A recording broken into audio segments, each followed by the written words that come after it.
Fala pessoal, esse é mais um De Frente com o Analista. Eu sou o André Fialho, sou analista de renda fixa aqui da Genial. A gente vai falar um pouco sobre o relatório que soltamos sobre a eleição do presidente Lula como presidente do Brasil e quais são os impactos que isso pode gerar nos ativos de renda fixa. Começando primeiro, só para citar assim, logo após o resultado das eleições no domingo, na segunda-feira, esperava-se que as curvas de juros, principalmente as curvas mais longas fossem subir as taxas, né, justamente por um governo, mais de esquerda ter um histórico de ter um gasto fiscal muito acima do normal. Isso acabou não acontecendo, né, as curvas de juros fecharam em queda na verdade, né, e até as curvas longas fecharam mais do que as curvas de vencimento mais curtos ali. Então, como eu vou mostrar aqui para vocês, se a gente pegar a trajetória da curva de NTNB, né, que é a curva dos títulos, os títulos IPCA+, a gente vê um fechamento bem relevante aqui em todos os vértices da curva, e as curvas de DI futuro, né, que são as curvas teoricamente pré-fixadas, a gente também tem um fechamento bem considerável aqui na parte mais longa, como eu disse, né, que foi uma grande surpresa, porque se nós pegarmos, né, o que eu tentei fazer aqui nesse relatório foi mostrar, traçar um paralelo, né, como foi toda a parte fiscal, quanto a parte de endividamento do governo nos períodos de governo do Lula e da Dilma, que foi a última presidente do PT. Então, se a gente pegar, né, o histórico aqui, por exemplo, da relação dívida-PIB, que é uma variável muito relevante para avaliar o endividamento do país com relação ao que ela gera de receita, né, de PIB, de atividade. Então, assim, se a gente pegar historicamente, né, a relação dívida-PIB aqui, né, no final do governo Lula, ela até estava estável, né, ficou estável aqui em 54, 55%. Só que se a gente avaliar o período do governo da Dilma, a trajetória do endividamento brasileiro, ele subiu de uma maneira abrupta aqui,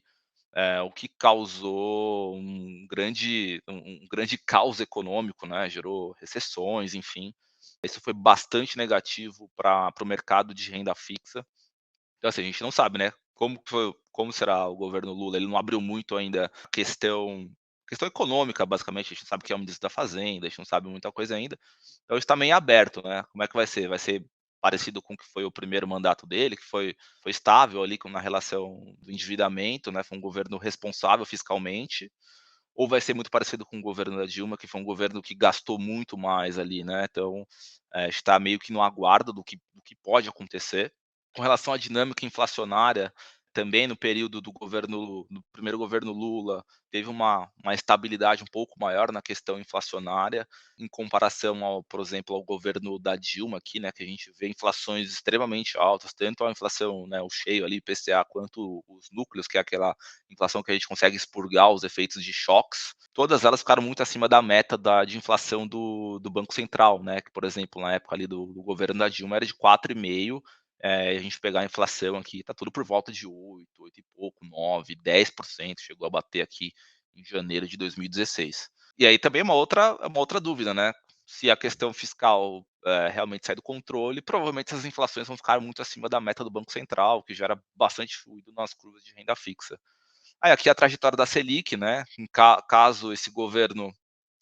realmente não tenha um desempenho muito bom, tanto na parte de receita quanto na parte de gastos, provavelmente a Selic vai se manter mais alta por mais tempo, porque essa dinâmica de PIB baixo com inflação alta, isso gera uma instabilidade muito grande no mercado financeiro. Isso demanda uma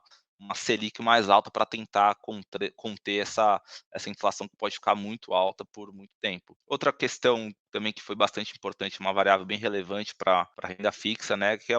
basicamente é o CDS, né, que é o risco de calote, né, como se fosse um seguro, né, que o governo, todas as economias têm, e o mercado avalia qual é o risco desse país dar um calote, basicamente, né. Se a gente pegar aqui o período do governo Dilma, esse risco atingiu a máxima histórica, ali muito perto ali do impeachment.